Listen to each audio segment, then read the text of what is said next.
In this video, we are going to introduce you with Panda to Panda. Generally, Panda is installed. Else, if you are writing the things I'm doing here and you don't have it, you could install it using pipe.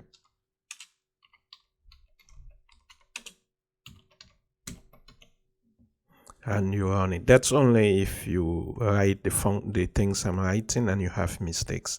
Else, just leave it. You don't need to run it because generally it comes installed already in Google Colab. So what I want to do right now, let me just go down to that. I want to first of all import Panda. So I want to import Panda or import Panda as PD. So this is the tool we want to import, and we want to import it as PD so that we don't have to be writing Panda every time. And now I'm going to create a series. So let me just jump down to this line. So this is how a series looks like. So PD series, and then we are going to provide a list and we will provide the index. So we are simply saying that the GDP growth of year 2018 is 2.5, 2019 is 2.7, and so on. So we indicate this is our list, and then this is our index. We will run it, and then we will print it to see the values of the list. So we generally in Pandas either work with a list or we work with the data frame. Let's start with list. So Shift Enter, and we have this as our list, and we can see the data type is of type float. Now let's move on to take a look at a Panda data frame. So I'll put it here. Basically, we want to take a look at, so you can see that the PD that you have here is coming from here. Okay. Now, want to take a look at the data frame. You can see the data frame really looks like a dictionary. When we were messing around with things a few lectures ago, you could see this is a dictionary. You have the key value pair, which is here. And right now we can see we are having a key value pair. We have the GDP growth in percent. Given that it's, yeah, that is it. And here we have a list of it. Unemployment, we have a list, and so on. So we are looking at several economic indicators for a country. For one country, we look at GDP, unemployment, and inflation as economic indicators, and we wrap them between the curly braces. And now we want to convert this data into a data frame. So we will say PD, which is panda.dataframe, and we will say convert this. Now we are going to let it understand that the index we will be using, given that we have 5 data points, is 2018 to that. So it should use this value as an index. If you don't provide this value, it's going to give you something you really do not want. So I could just get rid of this, then we'll see what it looks like. So let me just chop this out and run it. It's going to print the values. Let's see what it gives. So you can see that it has given us this index, but you don't want this index, you want years. Okay, you want it to give you the years rather than giving you 0, 1, 2, and so on. So let me put it back, and then I'll run it now. Shift Enter, and you can see that we now have the years. So that's why we place the index. If you don't put it, then you'll just have 0, 1, 2. But if you provide the index, then you are good to go. So we have this dummy value that we have provided for data frame, and based on that, given that we've seen what a list is, what a data frame is, we can use it to play around with. So here we want to see how we can store the data. We can store it or export it in very different formats. We'll take a look at how to do it using a JSON format. You simply give the name of the variable you have here. That's the name, and you say to JSON, and you simply put whatever name you want here. However, it has to be .json. And if we run it, then we definitely will have it stored as a JSON file. So if we open our files, we are operating under Google Colab. If we go to our Google Drive, we'll find that we've stored it there. Now let's look at how to do it in other formats. Okay, right now we want to see how to store it as a CSV and as an Excel file. So we simply give the name, the indicator, it's the name of this particular data frame, indicators. So we give it indicators to Excel or indicators to CSV, and we give the names we want here. You can see we are giving it the extension XLSX. This is the extension of an Excel file or an Excel workbook, and we say index fields. We don't want it to create an index in addition to what we have here. If you don't say fields, it's going to give you an index in addition to what you have here. So we don't want it to do that. So that's it. If we run it, we'll have not only output.json, we'll have output.xlsx and .csv. So let's just run this too, Shift Enter, and those files have been created. Now, how do we read those files? That's what we are doing now. So let's start with an Excel file. So there will be times when you may want to run your pd.read Excel and you have issues.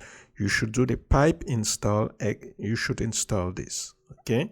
And then it will be able to read it. However, most of the time it comes already installed. So if you are using something and you can't do it, just use it and it's going to install all the things you need. But we have it already. So I'll just do data equals pd read Excel, and I'll give it the name of the Excel file we have. So the Excel file we have is output. And in principle, it should. So once we do that, we can use the data.hint. It's going to give us by default the first 5 elements. I'll even get rid of the print. We don't really need print. And actually, I don't want the first 5 elements. I just want the first 2 elements from the head. So I'll do Shift Enter. And here we go. It has read it, giving us the first 2 elements. And the fact that we set index, the index, it should not take account it should not keep the index. That's what we have. So if we had to rerun this operation, getting rid of this index, okay, getting rid of that, Shift Enter, it has saved it again. And let's run this all over again. Then we can see that we have the yes, but we also have this. So we have this nonsense here. That's what we were trying to avoid when we had the index as false here. So let me just run this again, Shift Enter, and let me come here and then run this all together again. Now we can see it has an index starting from 0 to 1, and we can manipulate it as we want. So let's see how to import the file we had with the CSV. So in this case, we want to import the data from a CSV file. We already saved it, so we have it. It's in output.csv. We use pd.read CSV. It's no more read Excel now, but CSV. And I think we should say data 1 because we already had the other one as 1. Yeah, so let's run it. Shift Enter, and here we go. So you see when you don't put in anything here, it reads all the 5 from 0 to 4, so it reads the 5. However, if we say maybe 2, Shift Enter, and there we go, it reads just the first 2. Now let's do the JSON.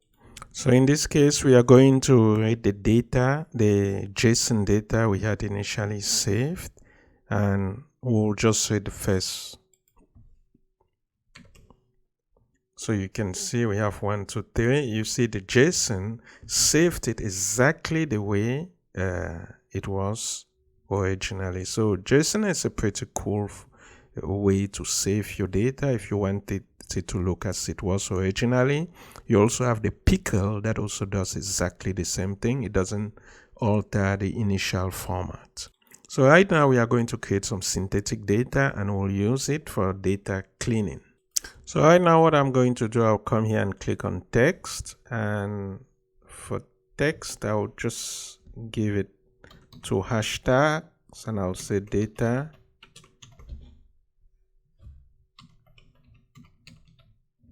cleaning. I want it to be bold. Actually I want the whole thing to be bold, So I'll just select everything, make it bold, and this is how it's going to look like. I'll just click out of it, and here we go. Okay, I want it to be up here, so we want it there. Okay, awesome. Data cleaning, and here I'm going to create some synthetic data using Panda and NumPy. So here we go. We import Panda as PG. We have NumPy as NP.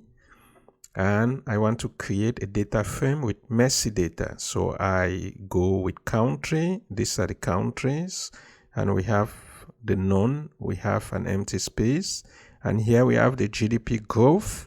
So here it's a NumPy, not a number. Not a number means you've entered some nonsense. It's really not a number. Here you've entered a text, which is a string, which is unknown. Not a number, unknown. So we want to use this messy data to play around with. So we have it. We are going to say it should create a data frame from this data, and it should give it the name df, and we will manipulate from there. So here I can even say df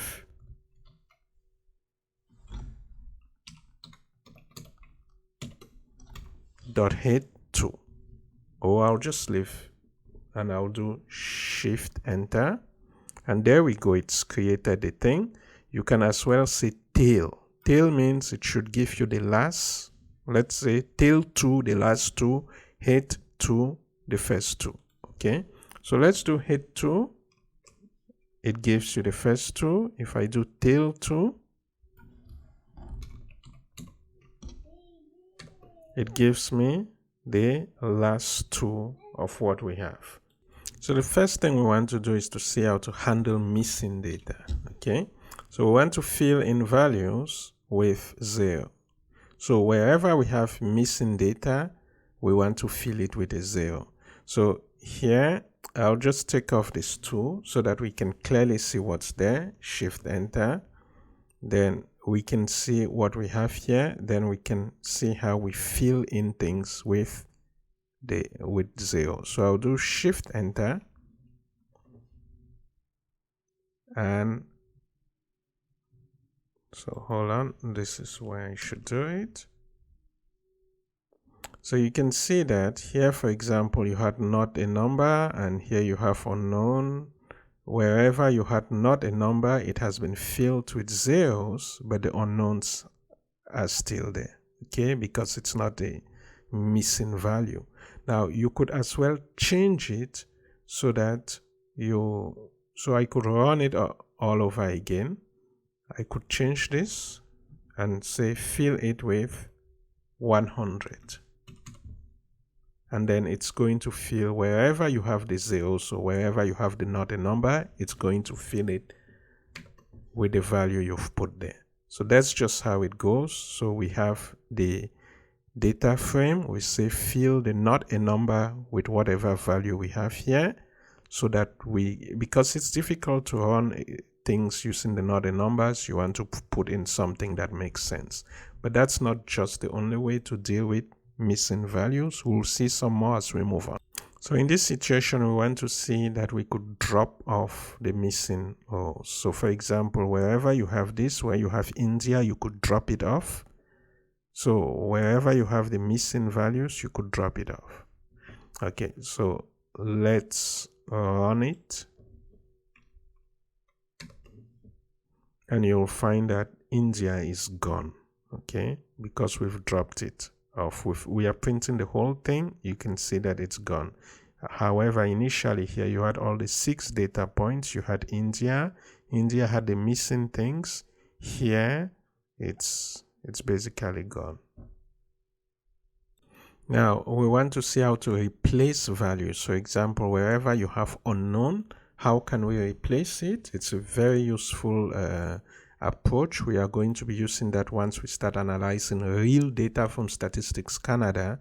So here, for example, we are saying wherever you see unknown, you should replace whatever is not a number. You should go to unknown, replace it with not a number. So unknown makes no sense. You want to use not a number, so that all what you'll have will simply be not a numbers. Okay, let's run it, shift enter, and there will be no more unknown. You will only have not a numbers. Then you can replace it with other things, so you can manipulate it using different beautiful techniques. Now, what if you want to convert a data type? Let's say you have something as a string, you want to convert it to an integer, or an integer into a float. How do we go about doing that? Let's see. So right now we just want to, so here we want to convert this. So here this is basically of type float. Okay, convert GDP growth to float. We want to convert this to float. So before we do that, let's just run this command so that we can see the different data types before we do the conversion. So shift enter. So we are printing it. We can see that country is of this type, this is of this type, that's of this type. So if we take this off, okay, what happens is that here we are clearly saying that this particular row, which is that, should be of type float. So I'll run it, then it will still print the type again. Okay, so it seemed not to have really significantly changed, but that's it. It's just showing you that you can convert it. If it wasn't of type float, you can make it of type float. Then you can run your manipulations, because there are certain things you can only do when you have float type. So there are times when you need to get rid of white space. Maybe you have some space like that. It's known as white space. So there are times when you really need to get rid of it. So before I do that, let me just run this. You have df.info,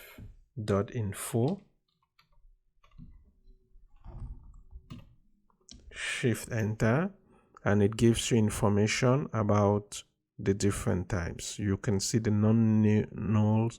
You have the different things which are there. And yeah, we can even take a look at the content, that is where you have country, because here when we run this, you have different countries. So we can choose to see what is where you have country. So we can say df. We use this to slice it. And once we have that, we use the function unique to see the unique values which are there. Shift enter, and we can see these are the different countries. Now there are times when here, for example, we have an empty strip. So if you have spaces, at times they may affect what you're trying to do. So you need to do something about it. Okay, so let's run with this. So we'll run this and then see what happens. Shift enter, and there we go. Any empty space should have been taken care of. We can now run this particular function.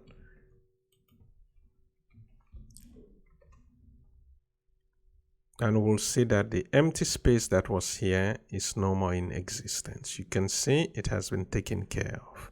So it shuts down every empty space. Now there are times that you want to get rid of a duplicate data. If you have any duplicates, you simply use this process to get rid of duplicate data. The beauty is that we don't have duplicate data in a data set.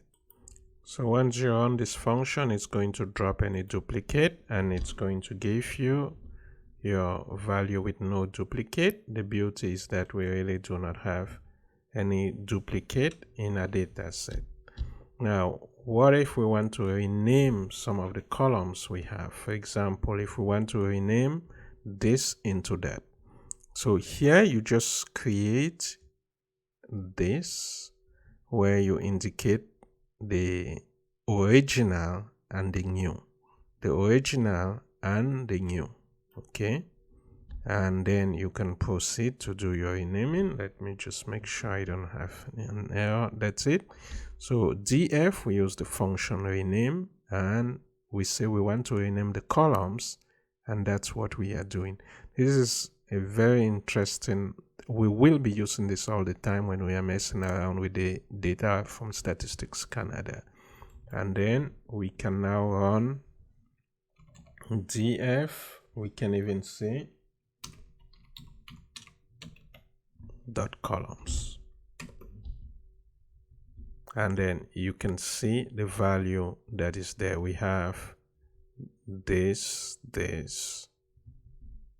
So we basically have the new values which were inputted here, and you can even do df, and you'll see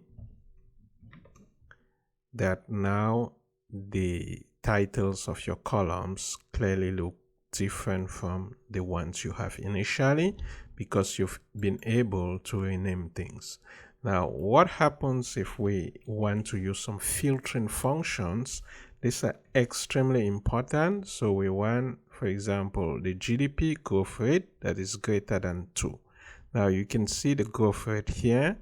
We want to see the growth rate that's greater than 2, and now we are using the new renamed column names. Okay, we are no more using the initial one. If you run this, it will not work because we've already renamed it. So let's run this. We want where GDP growth rate is greater than 2. So we should not see Germany because it's not greater than 2. So we could put it in this variable and then check, or we can just leave it like this and it will immediately give it to us. Okay, so let's run it like that, and we can see that we don't have Germany. We only have countries where the GDP is greater than that, and you can change it to countries where it's less than. So we'll have a whole session where we are looking at how to filter things using all sorts of filtering functions. It's one of the most important things you need to know when you are running around, when you are doing things. We will continue cleaning data in our next video. This one is getting already long, so make sure you are comfortable with this. We'll play around with some more things in the next video.